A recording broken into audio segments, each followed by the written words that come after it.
की स्थिति है।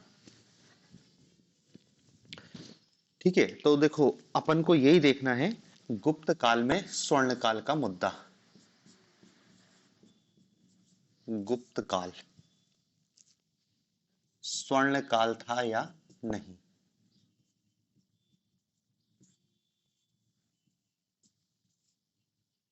गुप्त काल में स्वर्ण काल का मुद्दा या इसकी हमको समीक्षा करना है। ठीक है ना, आपसे क्वेश्चन सीधा ही आएगा, गुप्त काल स्वर्ण काल था या नहीं, आपके विचार प्रस्तुत कीजिए, या गुप्त काल स्वर्ण काल के संदर्भ में इस मुद्दे की समीक्षा कीजिए, वास्तव में था क्या। जजमेंट अपन को देना पड़ेगा कि क्या गुप्त काल स्वर्ण काल था। यदि स्वर्ण काल था स्वर्ण काल था तो क्यों कह रहे हैं स्वर्ण काल, और यदि तुम कह रहे हो कि नहीं स्वर्ण काल नहीं था तो क्यों नहीं कह रहे हो।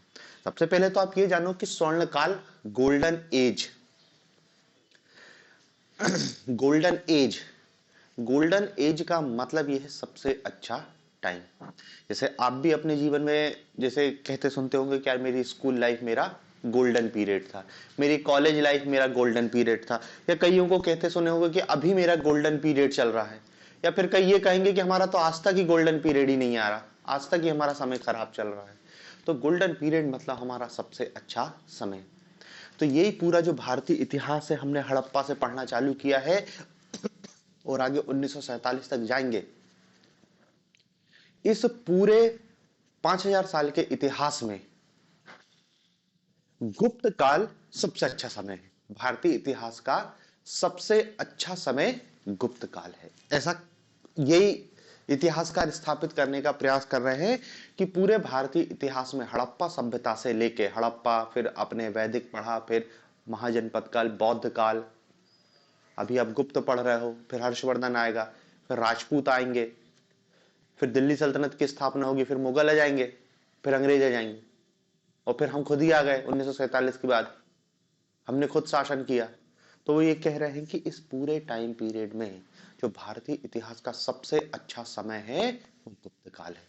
स्वर्ण काल शब्द ही इस चीज को इंगित कर रहा है कि ये सबसे हमारा बेस्ट पीरियड है। और बेस्ट पीरियड मतलब क्या है, इस काल में आर्थिक उन्नति सर्वाधिक थी, प्रशासनिक स्थिति सबसे अच्छी थी, सामाजिक स्थिति सबसे अच्छी थी, जभी तो ओवरऑल है, सांस्कृतिक स्थिति सबसे अच्छी थी, धार्मिक, कला, साहित्य और जो भी एस्पेक्ट तुम सोच सकते हो सब अच्छा था, इसलिए इसको स्वर्णकाल कह रहे हैं। देखो यदि ऐसा होता कि आर्थिक स्थिति अच्छी थी लेकिन सामाजिक स्थिति खराब थी, मतलब लोग आपस में लड़ झगड़ रहे थे, असमानता थी समाज में, गरीबी ज्यादा थी, तो हम ये कह देते कि भैया आर्थिक दृष्टि से स्वर्णकाल कह लो। जैसे हमने मौर्योत्तर काल के संदर्भ में देखा कि इतिहासकार मौर्योत्तर काल को भारत की आर्थिक व्यवस्था का स्वर्णकाल कहते हैं, केवल आर्थिक व्यवस्था को, पूरे मौर्योत्तर काल को स्वर्णकाल नहीं कहा है, क्योंकि वहां पर केवल अर्थव्यवस्था अच्छी थी, समाज, संस्कृति, धर्म, कला, इनमें वो विकास दिखाई नहीं देता है। तो गुप्त काल को स्वर्ण काल कहने का मतलब यही है कि इस काल में सारे मतलब जो भी सेक्टर है सब अच्छा था, हमारी अर्थव्यवस्था अच्छा कर रही थी, हमारा समाज में समरसता की स्थिति थी, कला, संस्कृति, साहित्य, हर जगह हमको प्रगति के लक्षण दिखाई देते हैं। ठीक है ना, तो स्वर्ण काल का मतलब यही है।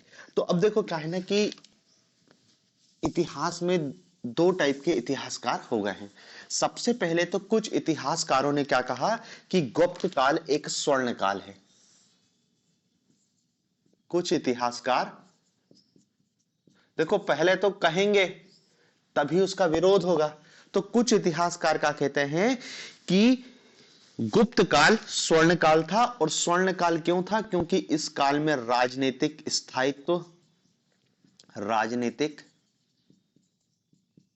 स्थायित्व, साहित्य कला,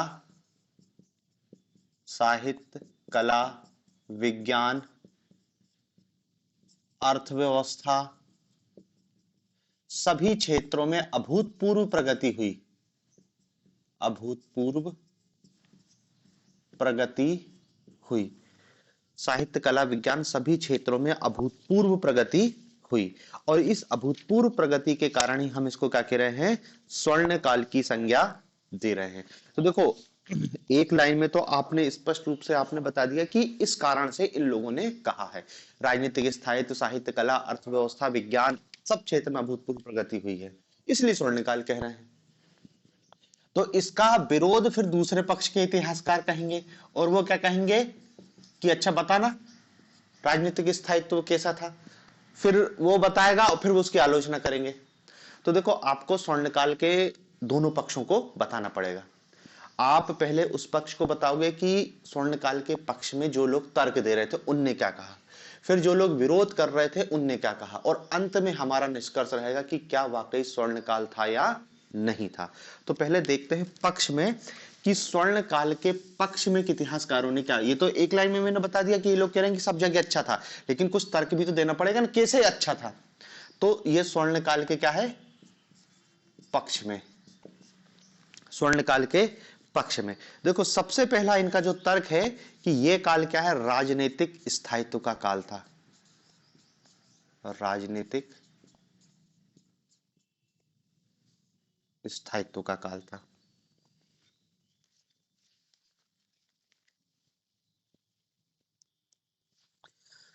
राजनीतिक स्थायित्व में तो समझ रहे हैं ना कि गुप्त काल के पहले यदि अपन देखें, मौर्य काल के बाद जिसको मौर्योत्तर काल कहते हैं, अपन ने मौर्योत्तर काल पढ़ा है, बहुत सारे राजवंश एक साथ थे, शक थे, सातवाहन थे, फिर कुषाण आ गए, और छोटे छोटे वे अलग थे, वाकाटक अलग था, नागवंश अलग था, ये छोटे छोटे अलग थे, और शक, कुषाण और ये इनका साम्राज्य अलग था। मौर्यों के बाद शुंगों ने स्थापित किया, फिर कण्वों ने स्थापित किया, फिर दक्षिण में सातवाहन आ गए, फिर इधर शक आ गए, फिर इधर कुषाण आ गए। तो पूरे भारत में राजनीतिक स्थायित्व हमको दिखाई नहीं देता है, छोटे छोटे राजाओं ने शासन किया। हालांकि कुषाणों और शकों ने बड़ा साम्राज्य स्थापित किया, लेकिन वो भी ज्यादा दिन नहीं चला और कुछ समय बाद वो समाप्त हो गया। तो जो इतिहासकार कहते हैं वो यही कह रहे हैं कि गुप्त काल में क्या है, राजनीतिक स्थायित्व के हमको दर्शन देते हैं। यदि गुप्त काल के पहले की स्थिति देखें, गुप्त काल के पहले क्या है, बहुत सारे देसी और विदेशी शासकों ने शासन किया, परंतु सब जगह क्या है, देसी शासक भी थे और विदेशी शासक भी थे, देसी विदेशी दोनों टाइप के शासक थे, परंतु इन दोनों के कारण ही भारत में राजनीतिक अशांति थी, राजनीतिक अशांति थी, स्टेबिलिटी नहीं थी, राजनीतिक अशांति थी। लेकिन जब गुप्त आते हैं, और गुप्तों ने क्या है, एक बड़े साम्राज्य की स्थापना करी, बड़े साम्राज्य की स्थापना की। और चाहो तो आप इसमें फिर डिटेल में जाओगे तो और बता सकते हो कि समुद्रगुप्त और चंद्रगुप्त विक्रमादित्य, इन दोनों का नाम तो हम लिख ही सकते हैं, चंद्रगुप्त विक्रमादित्य, इन दोनों ने लगभग पूरे भारत को जीत लिया था। देखा ना था कि समुद्रगुप्त ने 5 चरणों में उत्तर दक्षिण और पूर्व पश्चिम सारे क्षेत्रों को जीत लिया था। तो इन दोनों शासकों ने क्या है, भारत में एक बड़े साम्राज्य की स्थापना की, और इस स्थापना के कारण क्या है, हमको राजनीतिक स्थायित्व दिखाई देता है। अब भाई देखो, जब इतने बड़े साम्राज्य की स्थापना करेंगे तो इनके पास एक बड़ी और स्थायी सेना होती थी, इस सेना के माध्यम से इनने युद्ध लड़ा और युद्ध करके पूरा क्षेत्र जीता। तो देखो सबसे पहले हम देखेंगे कि इन शासकों की साम्राज्यवादी नीति के कारण एक बड़ा साम्राज्य स्थापित हुआ, और उस साम्राज्य, बड़े साम्राज्य में चूंकि एक ही राजा था, तो राजनीतिक स्थायित्व के लक्षणों को दिखाई देते हैं। तो देखो गुप्त काल के पक्ष में पहला तर्क क्या देते हैं, राजनीतिक स्थायित्व रहता है कि भाई बड़े क्षेत्रों में शासन किया, इनने बड़ा साम्राज्य स्थापित किया, इसके पहले सब टुकड़े टुकड़ों में था। अब देखो बात तो इनकी ठीक है, राजनीतिक स्थायित्व का काल हमको दिखाई देता है, लेकिन क्या इसके पहले कोई बड़ा शासक नहीं हुआ? हम तो मौर्य काल पढ़ के आ रहे हैं, मौर्यों की जितनी बड़ी राजनीतिक सत्ता थी, गुप्त तो उसके आसपास भी नहीं पहुंच पाते हैं। गुप्तों ने क्षेत्र जीता जरूर है, पर उतना बड़ा क्षेत्र फिर भी नहीं था जितना बड़ा मौर्य था। ठीक है ना? तो मतलब देखो काउंटर यही की यही आपके दिमाग में अपने आप आ जाना चाहिए, मतलब मेरे बताने की जरूरत नहीं होनी चाहिए विपक्ष। यदि आपने अभी तक का भारतीय इतिहास पढ़ा है या फिर आगे का नहीं भी पढ़ा है तो भी आप देखोगे आगे भी हमको राजनीतिक स्थायित्व दिखाई देगा। इसके पहले भी था। मौर्य एम्पायर एक बड़ा उदाहरण है कि गुप्तों से कई गुणा बड़ा मौर्य साम्राज्य था। ठीक है ना, तो वो अपन विपक्ष में लिखेंगे। तो देखो पहला पॉइंट तो आपको ये लिखना पड़ेगा, राजनीतिक स्थायित्व का काल। दूसरा काल हम पक्ष में, दूसरे पक्ष में देखेंगे। ये काल जो क्या है, आर्थिक समृद्धि का काल था। इतिहासकार कुछ कहते हैं आर्थिक समृद्धि का काल। राजनीतिक स्थायित्व का काल भी था और आर्थिक समृद्धि का काल भी था। ये क्या कहते हैं कि देखो, इस काल में भूदान के कारण, भूमि दान के कारण कृषि का विस्तार होता है। भूदान के कारण कृषि का विस्तार होता है। भूमि दान के कारण कृषि का विस्तार होता है, हम पहले ही पढ़ चुके हैं। गुप्तकालीन अर्थव्यवस्था में कृषि के विकास का मुख्य कारण क्या था? बड़े पैमाने पर भूमि दान दी गई थी तो नए क्षेत्रों में खेती की जाने लगी। जब नए क्षेत्रों में खेती की जाने लगी तो क्या है, उत्पादन बढ़ा। उत्पादन बढ़ेगा तो स्वाभाविक सी बात है क्या, व्यापार वाणिज्य। तो भूदान के कारण क्या है, कृषि का विस्तार होता है। फिर शिल्प और दस्तकारी के उद्योग भी विकसित होते हैं।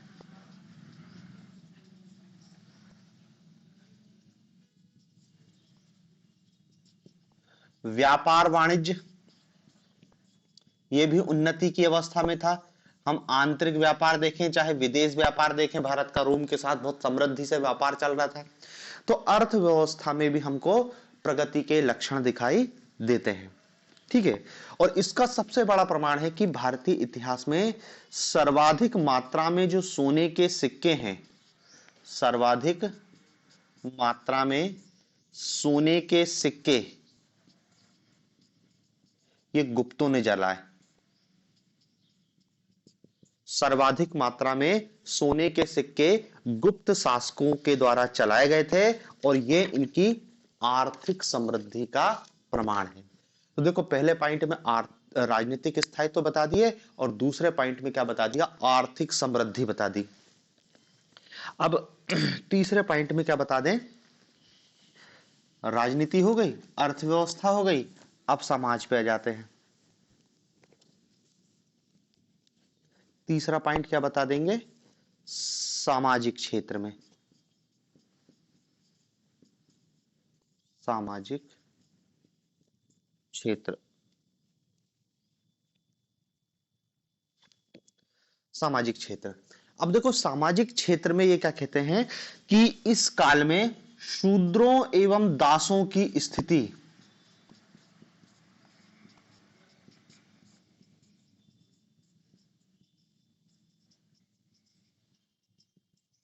में तुलनात्मक रूप से सुधार होता।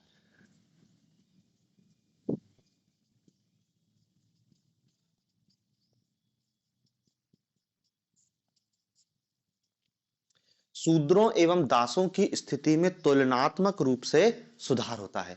देखो दासों के संदर्भ में तो हम पहले ही बता चुके हैं कि नारद स्मृति लिखी जाती है और नारद स्मृति में पहली बार दास मुक्ति के विधान की बात की गई है, मतलब दासों की मुक्ति हो सकती है। शूद्रों की स्थिति में सुधार की क्या बात की गई है कि शूद्रों को भी थोड़ा सा क्या है, धार्मिक क्रिया करने का अधिकार दिया गया। जैसे जो याज्ञवल्क्य की स्मृति थी उसमें कहा गया था कि शूद्र ओमकार के स्थान पर नमः शब्द का उपयोग कर सकते हैं। मतलब ओमकार तो नहीं बोल सकते शूद्र, लेकिन क्या है उसकी जगह नमः शब्द का उपयोग कर सकते हैं और पंच महायज्ञ भी कर सकते हैं। पंच महायज्ञ करने का भी इनको अधिकार दिया। ठीक है, तो यहां पर देखो आप ये कह सकते हो कि सामाजिक रूप से भी हमको अच्छी, जिसको कहना चाहिए कि शूद्रों और जो दासों की स्थिति है उसमें सुधार होता हुआ दिखाई देगा। तीसरा पॉइंट। चौथा पॉइंट अपन बताएंगे धार्मिक क्षेत्र में। तो देखो धार्मिक दृष्टि से गुप्त काल को हम क्या कह सकते हैं, सहिष्णुता का काल था।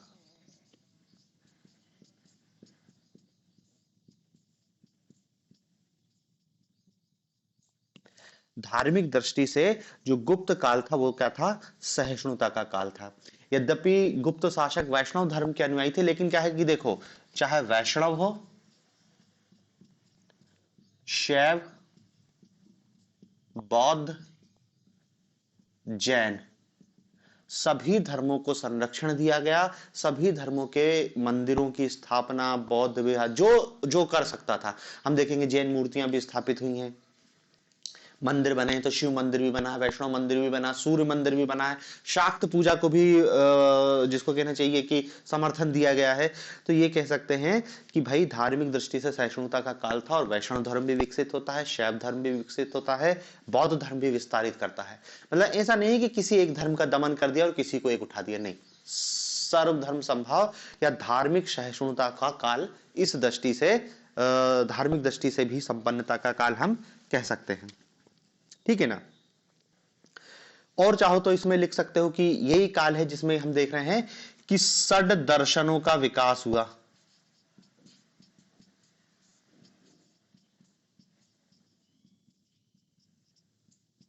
षड दर्शनों का विकास हुआ, न्याय, योग, सांख्य, वैशेषिक, ये सारी चीजें इसी काल में, ज्यादातर स्मृति ग्रंथ, वो सारी चीजों को आप बता सकते हो। तो धार्मिक दृष्टि से भी ये जिसको कहना चाहिए स्वर्ण युग जैसा हमको लक्षण दिखाई देता है। 4 पॉइंट हो गए। 5वां पॉइंट, साहित्य। साहित्य, अब देखो,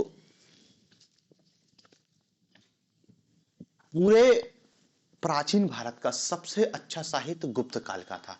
आप कालिदास को ले लो, कालिदास की सारी रचनाएं गुप्त काल की ही बात करती हैं, और कालिदास की रचनाएं सिर्फ भारत नहीं पूरी दुनिया में श्रेष्ठ हैं। तो अपन ने देखो इधर इतिहासकारों में भी लिखा है कि शूद्रक भी था, और भी बहुत सारे लोग थे। तो जो इतिहासकार थे, साहित्यकार थे, उनका कुछ उल्लेख कर देंगे कि भाई साहित्य की दृष्टि से भी ये काल समृद्धि का काल दिखाई देता है। 5वां साहित्य हो गया। 6वां पॉइंट, 6वां पॉइंट हम इसमें बता सकते हैं कला के क्षेत्र में, कला के क्षेत्र में। और कला के क्षेत्र में क्या बताएंगे कि देखो जो गुप्त काल था उसमें कला के क्षेत्र में हमको अभूतपूर्व प्रगति दिखाई देती है। और कला चाहे स्थापत्य कला हो, चाहे मूर्ति कला हो, चाहे चित्रकला हो, स्थापत्य, मूर्ति कला और चित्रकला, ये हम पहले लिख चुके हैं, उसी को चाहो तो और लिख सकते हो। स्थापत्य कला की दृष्टि से हम देखते हैं मंदिरों का निर्माण किया गया, और बहुत सारे मंदिरों का निर्माण किया गया, स्तूपों, विहारों, सबका निर्माण किया गया। मूर्ति निर्माण में भी देखो सारनाथ मूर्ति निर्माण का एक केंद्र बनता है। चित्रकला में भी बता देंगे अजंता की गुफाएं, अजंता, बाघ की गुफाएं, ये सब। तो कला की दृष्टिकोण से भी गुप्त काल हमको क्या है, स्वर्ण काल की स्मृति दिलाता है। ठीक है, तो देखो 6 पॉइंट हो गए, और चाहो तो 7वां पॉइंट और बता सकते हो, विज्ञान एवं प्रौद्योगिकी। विज्ञान एवं प्रौद्योगिकी,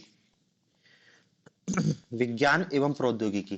तो देखो विज्ञान एवं प्रौद्योगिकी दृष्टि से भी ये हमको पूरी दुनिया में, मतलब सिर्फ भारत के नहीं, ये कह रहे हैं पूरी दुनिया में भी जितना विकास इस काल में भारत में हुआ उतना कहीं देखने को नहीं मिलता है हमको। इस काल के प्रमुख वैज्ञानिक जैसे आर्यभट्ट, आर्यभट्ट, ब्रह्मगुप्त, चरक, और भी बहुत सारे लोग थे, वराह मिहिर, सब इसी काल के थे। और इन लोगों ने क्या है, कोई इतिहास में, कोई भूगोल में, कणाद ऋषि, कणाद फिजिशियन था, कोई रसायनज्ञ था, नागार्जुन रसायनज्ञ। तो इन सब के कारण क्या है, विज्ञान एवं प्रौद्योगिकी के क्षेत्र में भी भारत में काफी तरक्की हुई। ठीक है, तो देखो ये गुप्त काल के पक्ष में तर्क हैं। जो लोग कह रहे हैं कि गुप्त काल स्वर्ण काल था, अब वो कह रहे हैं कि देखो जब इतना सब कुछ अच्छा अच्छा हुआ तो आप इसको स्वर्ण काल कहने में क्यों शर्मा रहे हो। इतना हमको प्रगति सामाजिक, आर्थिक, राजनीतिक, धार्मिक, सांस्कृतिक भारतीय इतिहास में कभी दिखाई नहीं देती जितनी आज दिखाई दे रही है। तो भैया स्वर्ण काल कहने में कैसी शर्म। हम तो इसके इतिहास के इस काल को क्या बोलेंगे, स्वर्ण काल ही बोलेंगे।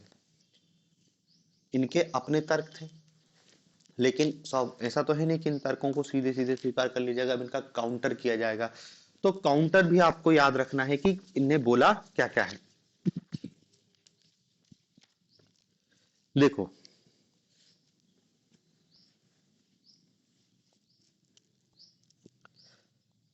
पहला इनका तर्क क्या था? राजनीतिक स्थायित्व। यही बोला उन्होंने कि राजनीतिक स्थायित्व। तो अब जो विरोधी इतिहासकार है इसको सबसे पहले खारिज करेंगे। राजनीतिक स्थायित्व, उनका क्या कहना था कि राजनीतिक स्थायित्व एवं आकार की दृष्टि से गुप्त काल मौर्य काल जैसा नहीं था। स्पष्ट यही लिखेंगे कि राजनीतिक स्थायित्व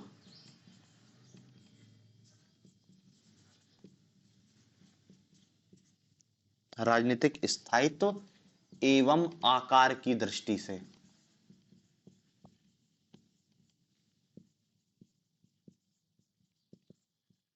गुप्त काल मौर्य काल जैसा नहीं था।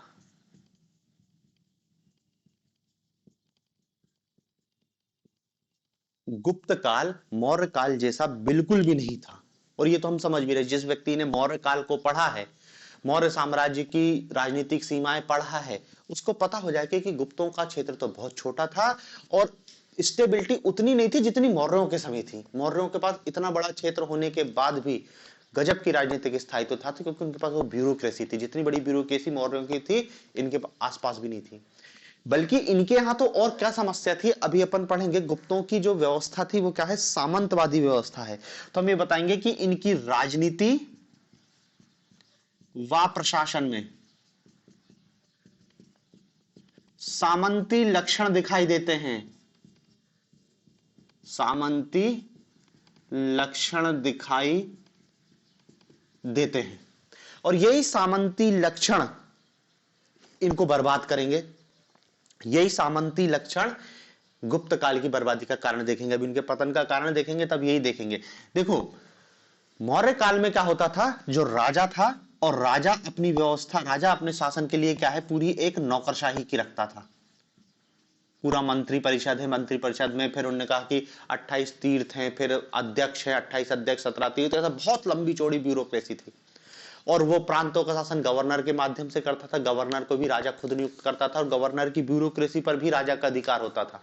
समझ रहे ना, इतना ज्यादा कड़ा नियंत्रण था। लेकिन गुप्तों का ऐसा कोई नियंत्रण नहीं था। समुद्रगुप्त ने अपन ने पढ़ा है कि वो उसने दक्षिण के राज्यों को जीता और ग्रहण मोक्षानुग्रहण की नीति अपनाई कि उनसे केवल कर लिया और उनके राज्य को उनको सौंप दिया। गुप्तों के पास स्थायी सेना थी, लेकिन वो अपनी सेना के लिए सामंतों पर निर्भर थे। मतलब उनने एक राजा पे कब्जा किया, उस राजा से बोल दिया कि ठीक है भैया, तू हमको साल के इतने पैसे देना और जब जरूरत पड़ेगी तो सेना लेके आ जाना। तो वो सामंत पर निर्भर हो जाते हैं। इनने भूमि दान दी। मौर्य काल अपने कर्मचारियों को नगद वेतन देता था, कैश पैसा लो और जाओ जहां से, कभी भी किसी को भी हटा देता था। उपधा परीक्षण होता था मंत्रियों और अध्यक्षों की नियुक्ति के लिए। गुप्त काल में ज्यादातर पद वंशानुगत हो जाते, क्योंकि राजा के पास पैसे नहीं है देने के लिए। तो वो क्या करता था? मंत्रियों या फिर अपने नीचे के कर्मचारियों को वेतन के बदले क्या देता था? भूमि का अनुदान, भूमि दान दे दिया। कहता था कि यार देखो, ये 10 गांव रख लो, यहां से तुम भू राजस्व वसूलना और उस भू राजस्व से अपनी एक सेना रखना और बाकी पैसा मेरे को दे देना।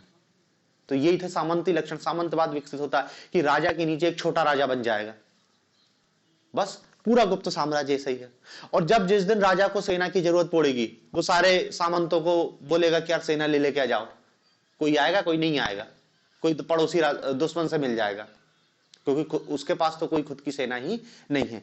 तो देखो, पहला पॉइंट तो पूरी तरीके से खारिज है कि ऐसा कुछ नहीं है कि राजनीतिक स्थायित्व, मौर्य काल जैसी राजनीतिक स्थायित्वता हमको इसमें दिखाई नहीं देती है। ठीक है, देखो पहला पॉइंट तो खारिज हो गया। दूसरा पॉइंट है आर्थिक समृद्धि। दूसरी बात क्या बोली थी? आर्थिक समृद्धि।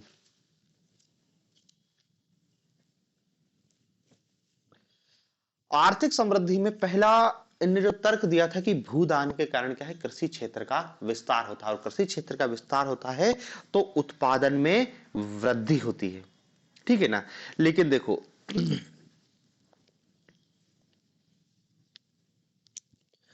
इस काल में भूमि का विस्तार तो होता है, लेकिन भूमि विखंडन के कारण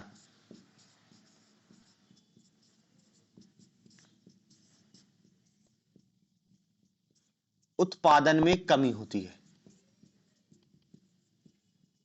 भूमि का तो अनुदान होता है, लेकिन भूमि विखंडित भी हो जाती है, मतलब वो हिस्से हो जाते हैं। एक सामंत थे, उसने अपने नीचे और सामंतों को रख लिया। जैसे राजा ने एक सामंत को बोला कि ठीक है यार, तू ये 50 गांव की 50 गांव का सामंत बन जा, तू या 50 गांव की जागीर तेरी हो गई। उसने कुछ नहीं किया, अपने नीचे 2 आदमी रख दिए और दोनों को 25-25 गांव दे दिए कि मेरे को इतना पैसा चाहिए, इकट्ठा करके ला, बाकी पैसा खुद रखता, थोड़ा सा राजा को भेज देता। तो भूमि के टुकड़े होते जा रहे, उनने भी फिर अपने नीचे रख लिया। तो भूमि के टुकड़े हुए, और भूमि के टुकड़े होने के कारण क्या है, उत्पादन में हमको कमी दिखाई देती है। दूसरी बात क्या है, इस काल में भारत और रोम के बीच का व्यापार खत्म हो जाता है। भारत व रोम व्यापार में कमी आती है,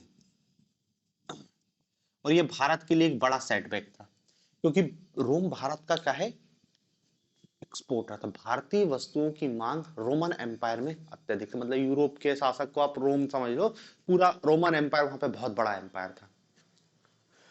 और भारत के जितने शिल्पी हैं, यहां से जो सामान बना रहे हैं, पूरा रोम में पहुंच रहा है। मजे हैं भारतीयों के। लेकिन यहाँ इस काल में रोम साम्राज्य का पतन हो जाता है। वहां पे भी वो हूणों से परेशान थे, हूण उनको आक्रमण करते, रोम साम्राज्य के 2 हिस्से हो जाते हैं। ले दे के बात ये हो जाती है कि भारत से होने वाले एक्सपोर्ट में कमी होती है। अब जब एक्सपोर्ट में कमी होगी तो शिल्प उद्योगों का पतन भी होगा, क्योंकि भाई अब वस्तु बिकना कम हो गई ना, व्यापार वाणिज्य प्रभावित होगा। तो भारत और रोम के बीच व्यापार में कमी आती है। तो हम ये सीधे सीधे कह सकते हैं कि इस काल में विदेश व्यापार में भी अवनति के लक्षण दिखाई देते हैं। विदेश व्यापार में अवनति के लक्षण दिखाई देते हैं, ठीक है ना। और फिर अर्थव्यवस्था का पतन होता है, तो शिल्प उद्योग और नगरीकरण, ये भी सब पतन, नगरों के पतन के स्पष्ट प्रमाण दिखाई देते हैं। मुद्रा, जिसको हमने देखा ना कि गुप्तों की आर्थिक स्थिति का हमने लक्षण बताया था कि सर्वाधिक मात्रा में गोल्ड कॉइन जारी किया गया था, मतलब ये बहुत रईस थे। लेकिन आखिरी के गुप्त शासकों की मुद्रा बहुत क्या है, घटिया किस्म की थी या मिलावटी, मतलब मुद्रा की क्वालिटी भी गिर जाती है, जो उनकी पतत होती अर्थव्यवस्था का प्रमाण रहती है। तो देखो, दूसरा पॉइंट भी आपने खारिज कर दिया कि जो इतिहासकार कह रहे हैं कि भैया अर्थव्यवस्था का स्वर्णकाल था, बहुत आर्थिक तरक्की थी। कोई आर्थिक तरक्की नहीं थी, बल्कि हम मौर्योत्तर काल को पहले पढ़ चुके हैं। जितनी आर्थिक तरक्की मौर्योत्तर काल में हुई थी, उतनी तो गुप्तों के काल में हमको आसपास भी दिखाई नहीं देती, ठीक है। तो देखो, राजनीतिक स्थायित्व जितना, मतलब देखो, आप ये समझो कि यदि आपको गोल्डन एज कहने की सनक है कि नहीं नहीं मैं तो किसी को गोल्डन एज कहूंगा, तो हम क्या कहेंगे कि भैया प्रशासनिक दृष्टि से तो मौर्य काल गोल्डन एज था, प्रशासनिक और राजनीतिक दृष्टि से, क्योंकि जितनी बड़ा साम्राज्य मौर्यों का था, उतना तो भारत में कभी कोई स्थापित ही नहीं कर पाएगा। तो भाई सबसे अच्छा तो फिर गोल्डन एज वही कहलाएगा। अर्थव्यवस्था के क्षेत्र में कहेंगे तो अर्थव्यवस्था के क्षेत्र में तो क्या आएगा, मौर्योत्तर काल, क्योंकि जितनी आर्थिक तरक्की भारत के मौर्योत्तर काल में हुई थी, कभी नहीं हुई। तो देखो, दूसरा पॉइंट भी खारिज हो गया। तीसरा पॉइंट हमने क्या बताया था, सामाजिक क्षेत्र में। और सामाजिक दृष्टि से ये क्या कह रहे हैं, इनके पास भी कहने के लिए कोई ज्यादा था नहीं कि समाज में सब कुछ अच्छा था, क्योंकि समाज में इस काल में कुछ अच्छा नहीं था।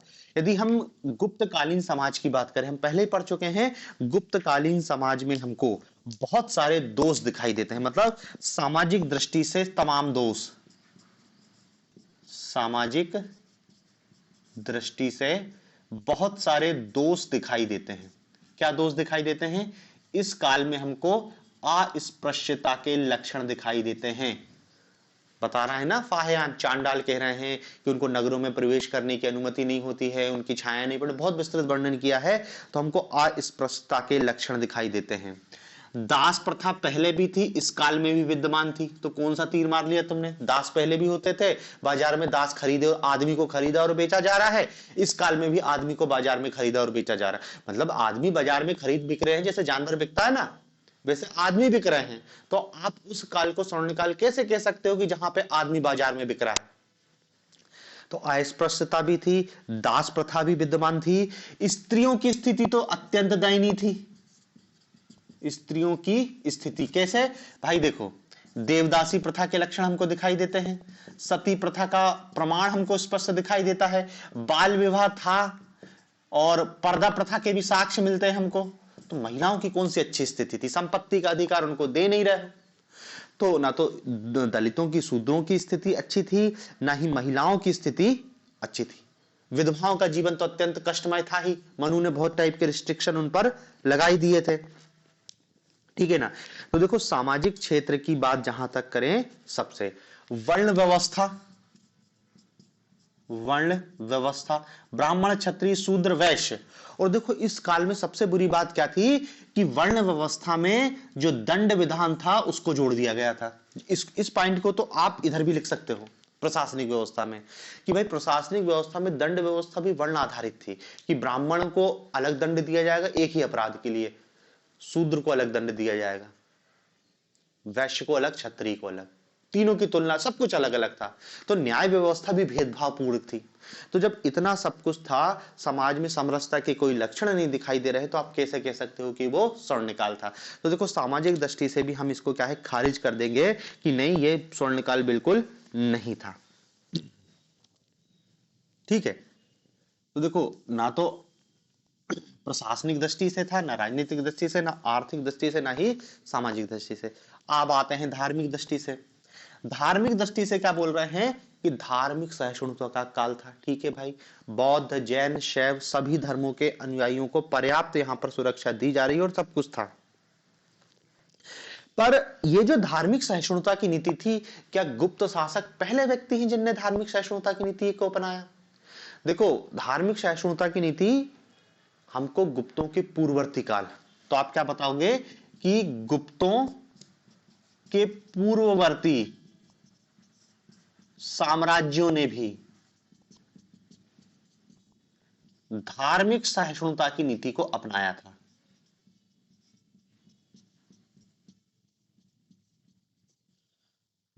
धार्मिक सहिष्णुता की नीति को अपनाया था।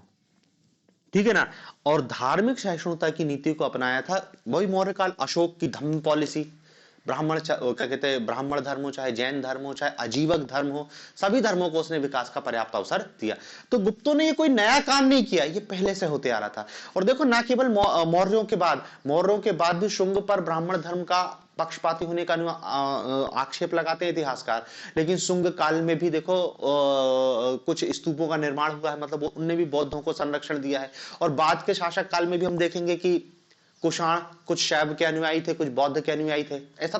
तो आपको पहले से धार्मिक सहिष्णुता के लक्षण दिखा रहे हैं जो ये कंटिन्यू करते हैं।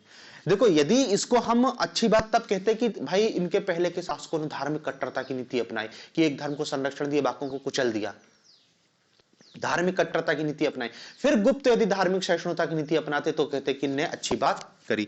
लेकिन अभी बात अच्छी है कि धार्मिक सहिष्णुता की नीति अपना रहे हैं, लेकिन इसके पहले के शासक भी तो यही कर रहे थे।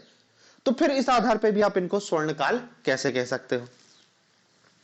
इसी प्रकार से विज्ञान एवं प्रौद्योगिकी की बात करें तो देखो, ये बात तो सही है कि इस काल में विज्ञान एवं प्रौद्योगिकी का विकास अच्छा हुआ था, लेकिन क्या इसके पहले विज्ञान एवं प्रौद्योगिकी का विकास शून्य था? नहीं, भारत में विज्ञान एवं प्रौद्योगिकी सतत रूप से विकसित होती चली आ रही है।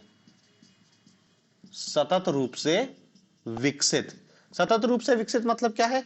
इंडस वैली सिविलाइजेशन के बाद जो चला आ रहा है वैदिक काल के बाद कृषि में विकास होता है, लोहे की खोज होती है, लोहे के हथियार बनाए जाते हैं, फिर हमने लोहे को जंग रोधी बनाने की तकनीक खोज ली, उसके काम चल गया। मतलब एक एक करके जो क्रमिक विकास हो रहा था विज्ञान एवं प्रौद्योगिकी में, ये सब। आयुर्वेद पहले भी था। तो गुप्त काल में हमको विज्ञान एवं प्रौद्योगिकी के लक्षण दिखाई दे रहे हैं, लेकिन विज्ञान एवं प्रौद्योगिकी क्या है? पहले से, मतलब सतत प्रक्रिया। भाई एक वैज्ञानिक आता है, उसने कुछ खोज करी, उसके बाद दूसरा वैज्ञानिक आता, उसी में सुधार करता, फिर तीसरा, तो वो एक जो क्रमिक विकास होता हुआ देख, मतलब आप ऐसा नहीं कह सकते कि गुप्तों के पहले तो भारत में साइंस एंड टेक्नोलॉजी थी ही नहीं, गुप्तों के शासनकाल में ही पैदा हुई, तब कुछ बात होती नहीं। वो तो क्या है, क्रमिक विकास हो रहा था, उसी विकास क्रम में गुप्तों के काल में हमको दिखाई देता है। तो देखो विज्ञान एवं प्रौद्योगिकी के संदर्भ में भी हम ऐसी बात नहीं कह सकते, ठीक है ना। और देखो यही सब चीजें क्या है, कला एवं साहित्य के संदर्भ में भी कर सकते हैं कि ये भी एक क्या है, निरंतर विकास की प्रक्रिया का परिणाम है, निरंतर विकास की प्रक्रिया का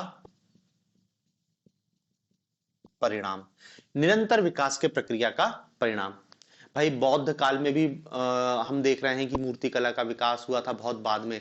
कनिष्क के शासन काल में हमने क्या देखा था कि गांधार मूर्ति कला का केंद्र बन रहा है, अमरावती मूर्ति कला, मथुरा मूर्ति कला का केंद्र बन रहा है, दीवालों पर भी पेंटिंग हो रही, जातक कथाओं की बहुत सारी चित्रकारी की गई थी।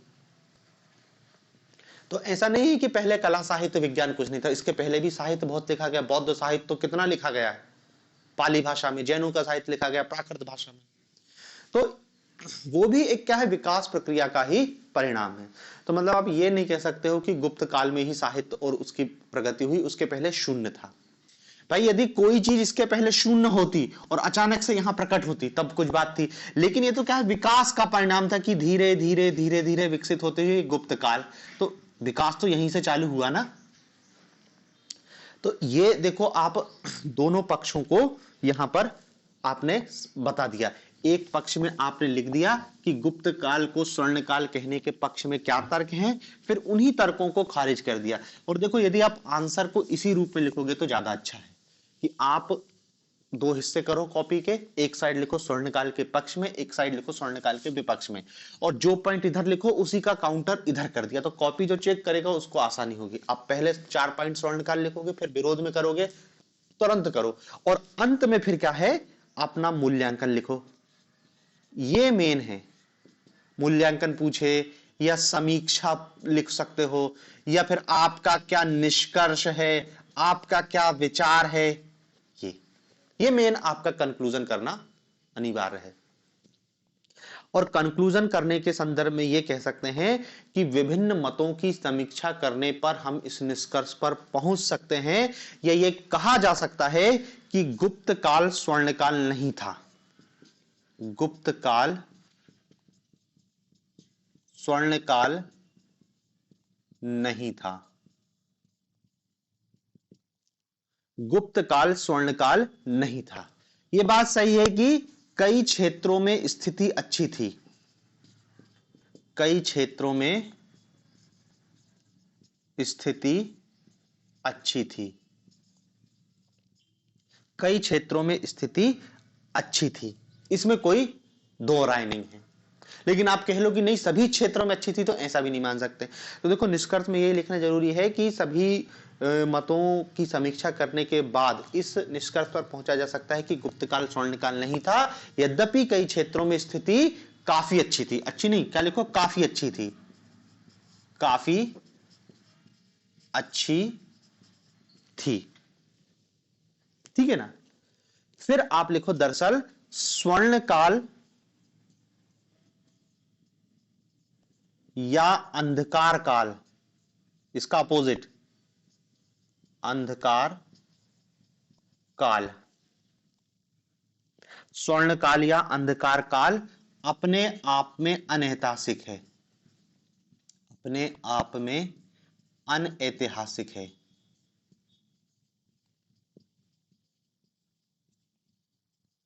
अपने आप में अनैतिहासिक है।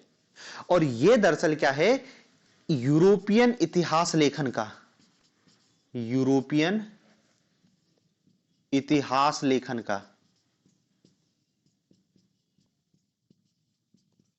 भारत पर आरोपण है,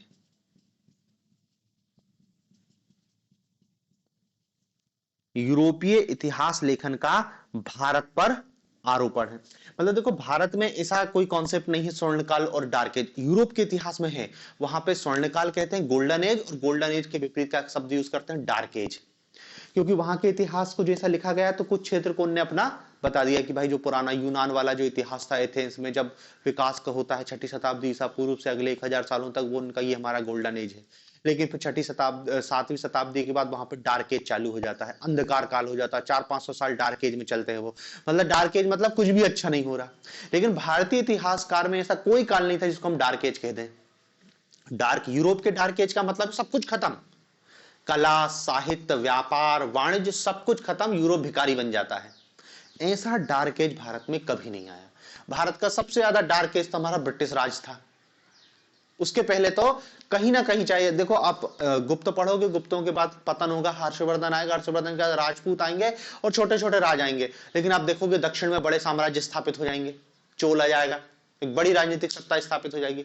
तो भारत के किसी भी काल को आप स्वर्णकाल या अंधकार काल के, मतलब देखो हमारा निष्कर्ष सीधा सीधा यही है कि अब तक मानव जाति का कोई भी इतिहास पूर्णतः उज्जवल या पूर्णतः दोष रहित नहीं रहा है।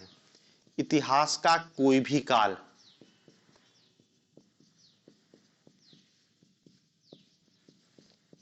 कोई भी काल पूर्णतः उज्जवल या पूर्णतः दोष रहित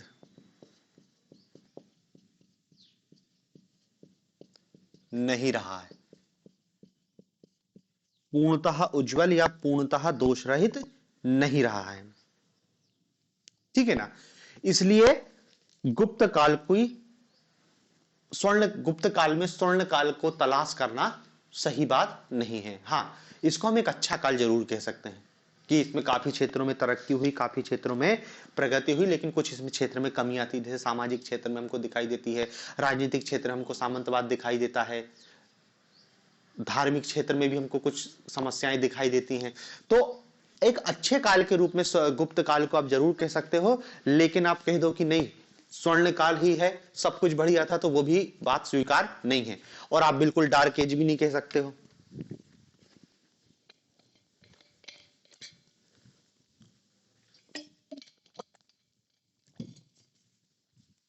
समझ रहे ना कि क्या निष्कर्ष लिखना है अपन को। और ये निष्कर्ष देखो, ये एक कॉमन है, कोई भी कालखंड पूरी तरीके से डार्क एज नहीं है और कोई भी कालखंड पूरी तरीके से गोल्डन एज नहीं है, बीच में रहेगा कहीं। हो सकता है किसी काल में अच्छाइयां ज्यादा हो और किसी काल में बुराइयां ज्यादा हो। जैसे इसी से आप समझ सकते हो रामराज्य। ऐसा नहीं कि रामराज्य इतिहास में कभी नहीं रहा, रामराज्य कभी ऐसा नहीं हुआ है कि व्यक्ति दुखी ना हो, संभव ही नहीं है। लेकिन एक कल्पना की जाती है कि अधिकतम लोग सुखी रहें, तो वो रामराज की कल्पना कर जाए। इसी टाइप से एक गोल्डन एज है। तो गोल्डन एज के संदर्भ में हमको यही बात बतानी है, यही हमारा निष्कर्ष है। और ये निष्कर्ष ही मैंने कि भैया देखो स्वर्णकाल फालतू की बातें हैं, स्वर्णकाल जैसा कोई अस्तित्व नहीं। ये सब यूरोपीय इतिहास लेखन है।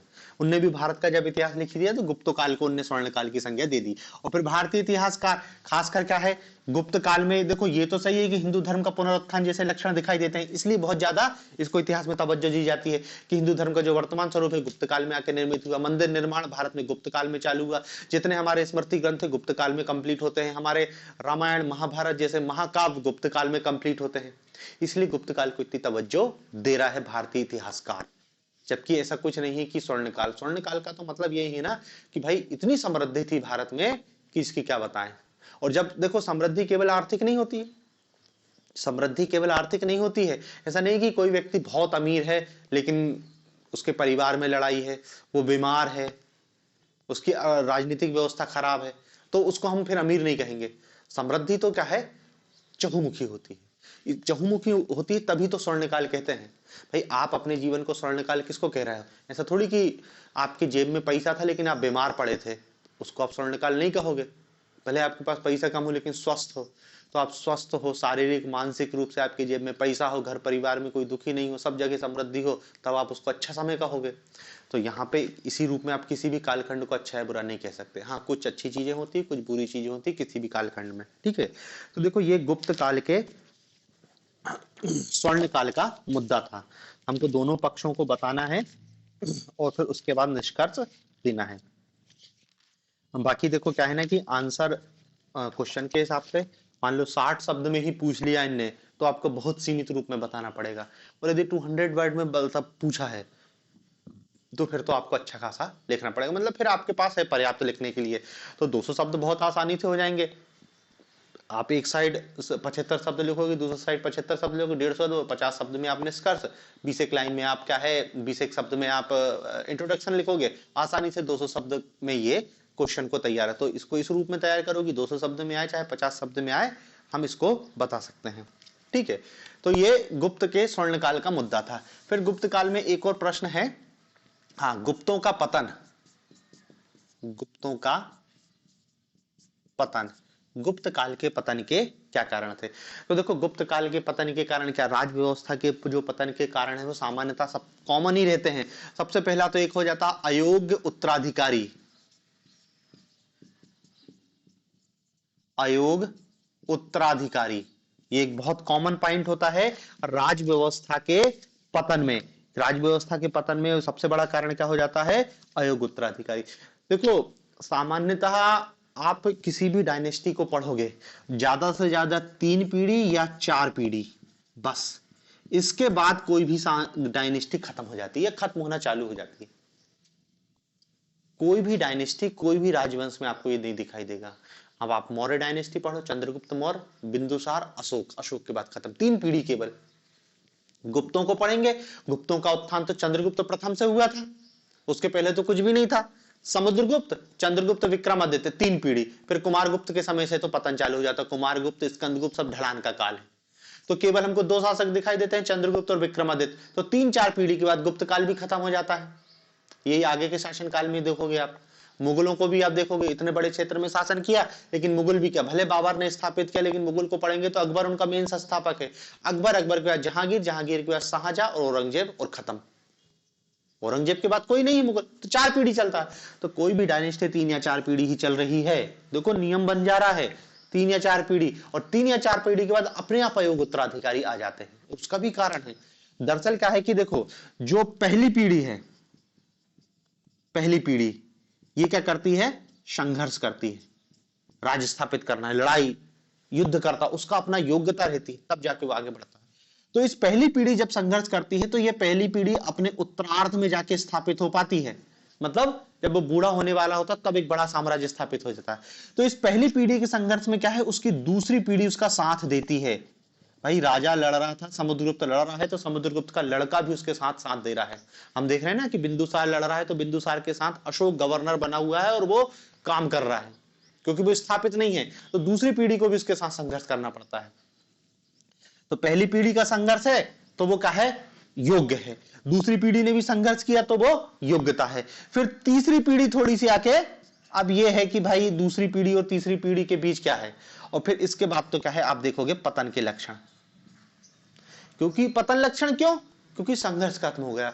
अब बाप राजा था, उसका लड़का राजा था, अब उसका लड़का पोता भी राजा, उसका लालन पोषण बहुत ही भव्य तरीके से हो रहा है, उसके जीवन के सारे संघर्षों को खत्म कर दिया गया। और जैसे संघर्षों को खत्म होगा, आपको राजा बनना है, राजा बनने के लिए संघर्ष करना पड़ेगा, तो आप तो देखो अयोग्य उत्तराधिकारी। तो देखो, किसी भी डायनेस्टी का जो भी परंपरागत चीज है वो 3-4 पीढ़ी में आप नष्ट होते हुए देखोगे, चाहे राजा महाराजा हो, चाहे लोगों की जमींदारी हो, जहां तक बड़े बड़े उद्योगपति भी 2-3 पीढ़ी के आगे आके आप देखोगे उनका भी पतन हो जाता है। तो वो एक कॉमन ही फैक्टर है कि आप देखोगे कि जो पीढ़ी दर पीढ़ी चलता है, 2-3 पीढ़ी जाके खत्म हो जाता है, क्योंकि आने वाली पीढ़ी का क्या है, संघर्ष खत्म हो जाता है, और जैसे संघर्ष खत्म, बात खत्म हो जाती है। दूसरा इनके पतन का बड़ा कारण था विदेशी आक्रमण। विदेशी आक्रमण, या विदेशी आक्रमण को आप इस समय ये भी कह सकते हो, इसकी जगह सीधे आप लिख सकते हो हूण आक्रमण। हूण आक्रमण, देखो ये वो टाइम पीरियड है, 5वीं शताब्दी 6ठी शताब्दी। हूणों ने पूरी दुनिया को परेशान कर रखा था, ना केवल भारत को परेशान किया, मध्य एशिया में देख रहे हैं ना, रोमन एम्पायर को खत्म कर दिया इन हूणों ने। बहुत ही बर्बर युद्धक किस्म के लोग थे, पूरे क्षेत्र को बर्बाद कर दिया था। तो गुप्तों के पतन का बड़ा कारण है हूण आक्रमण। देखो, कुमारगुप्त के समय हमको हूण आक्रमण के लक्षण दिखाई देते हैं, पुष्यमित्र जाति और हूणों का आक्रमण होता है। स्कंदगुप्त के समय भी हूण आक्रमण, उसका भीतरी स्तंभ लेख से हमको जानकारी मिलती है। लेकिन कुमारगुप्त और स्कंदगुप्त ने क्या है, हूणों को पराजित किया और उनको उत्तर पश्चिम सीमा प्रांत में रोक के रखा। लेकिन जैसे कुमारगुप्त और स्कंदगुप्त के बाद अयोग्य उत्तराधिकारी आते हैं, हूण चले आते हैं और पूरा क्षेत्र इनसे छीन लेते हैं। तो इनकी बर्बादी का एक बड़ा कारण क्या है, इनका विदेशी आक्रमण या इनके समय हूणों का आक्रमण।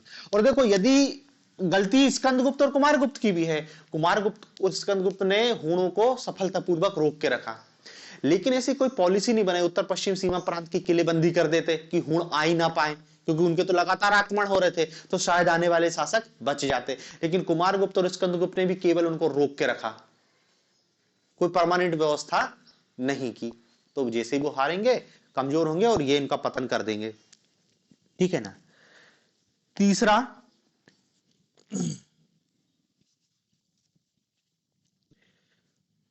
प्रशासनिक व्यवस्था में निहित दोष। प्रशासनिक व्यवस्था में निहित दोष। क्या प्रशासनिक व्यवस्था में निहित दोष है भाई? गुप्तों के समय जो प्रशासनिक पद हैं वो आगे चलकर क्या हो जाते हैं, वंशानुगत हो जाते हैं। अब देखो, राजा का लड़का राजा बन रहा है, चलो राजा का लड़का अयोग्य है, कोई दिक्कत नहीं, लेकिन मंत्री का लड़के को तो मंत्री बना दे रहे हो। सेनापति के लड़का सेनापति, वो सैनिक था तो उसका लड़का भी सेना में भर्ती हो गया, तो फिर तो क्वालिटी हर जगह खराब हो जाएगी ना। वंशानुगत कर दिया। और भूमि दान करने लगे आप उनको वेतन के बदले, वेतन के बदले भूमि दी जाने लगी। अभी तो क्या होता था, कैश पैसा देते थे तो पैसा लेकर घर चला जाता था, आपका वो नौकर था। अब आपने उसको भूमि दे दिया तो वो भूमि का मालिक बन गया, तो वो खुद ही राजा समझेगा अपने आप को। तो ये प्रशासनिक व्यवस्था ही ले डूबी गुप्तों की। चौथा पॉइंट देखेंगे, गुप्तों की सामंतवादी व्यवस्था। सामंतवादी व्यवस्था या सामंतवाद। सामंतवाद और सामंतवाद भी क्या है, भूदान के कारण, भूदान और समुद्रगुप्त की ग्रहण मोक्षानुग्रहण नीति। ग्रहण मोक्षानुग्रहण नीति दोनों के कारण ही क्या है, सामंतवाद पनपता है। राजा के नीचे छोटे छोटे राजा आ जाते हैं, राजा राजकाज के संचालन के लिए इन सामंतों पर निर्भर रहता है। तो जब तक सामंत साथ देते हैं तब तक राज चलता है, और सामंत हर कभी धोखा दे देते थे। तो ये भी गुप्तों के पतन का मुख्य कारण बनती है। पांचवा कारण अपन बता सकते हैं गुप्तों के पतन का, और वो है उनका जिसका कहना चाहिए कि हाँ, व्यापार वाणिज्य में गिरावट। व्यापार वाणिज्य में गिरावट। पहले बता दिया कि गुप्तों के व्यापार वाणिज्य, गुप्तों के अंतिम समय में व्यापार वाणिज्य, रोम खासकर विदेश व्यापार, रोम के साथ होने वाले विदेश व्यापार में कमी आती है। तो ले दे के व्यापार वाणिज्य कमजोर होता है, नगरीकरण, नगरों का पतन होता है, उनके सिक्के से इसका प्रमाण मिलता है, तो अर्थव्यवस्था का पतन होता है और ये बर्बाद हो जाते हैं। और छठवां अपन बता सकते हैं सामाजिक असंतोष। सामाजिक असंतोष। और सामाजिक असंतोष से मतलब क्या है कि इस काल में हम देख ही रहे हैं कि वर्ण व्यवस्था को बहुत कठोरता से लागू किया गया। वैश्यों और शूद्रों की स्थिति में गिरावट आती है, तो ये सामाजिक अनरेस्ट भी इनके लिए पतन का कारण बन जाता है। और बता सकते हैं एक और कारण, धार्मिक असंतोष। धार्मिक असंतोष ये भी बाद के गुप्त शासक, पहले के गुप्त शासकों ने धार्मिक सहिष्णुता की नीति अपनाई, बाद के कुछ शासकों ने क्या है, बौद्ध धर्म को बहुत ज्यादा संरक्षण दिया। बौद्ध धर्म, कुमारगुप्त ने नालंदा विश्वविद्यालय की स्थापना की थी, और कहते हैं कि 500 गांवों का जो भू राजस्व है वो नालंदा विश्वविद्यालय में जाता था, क्योंकि 10,000 लोग रह रहे हैं तो उनके रहने खाने की व्यवस्था तो करनी पड़ेगी ना। तो इसी रूप से क्या है, ज्यादातर बौद्ध परवर्ती गुप्तों ने बौद्ध धर्म को अपनाया, और बौद्ध धर्म उनके पतन का कारण बनता है। अलग इसमें डिबेट है, लेकिन अभी तो अपन इतना पॉइंट लिख के और बात खत्म कर देते हैं। ठीक है ना। तो देखो, यही 6-7 पॉइंट है जो आप गुप्तों के पतन के लिए जिम्मेदार ठहराओगे। ठीक है ना। तो ये देखो गुप्तों के पतन का कारण है। अब इसमें थोड़ा सा क्या है, हूणों को और देखना है, हूण आक्रमण का भारत पर प्रभाव। तो अपन जब कल गुप्तोत्तर काल चालू करेंगे तो वहीं पे हूणों को भी देख लेंगे, ठीक है ना। तो देखो गुप्त काल के संदर्भ में इतना ही, अब कल से अपन देखेंगे गुप्त उत्तर काल।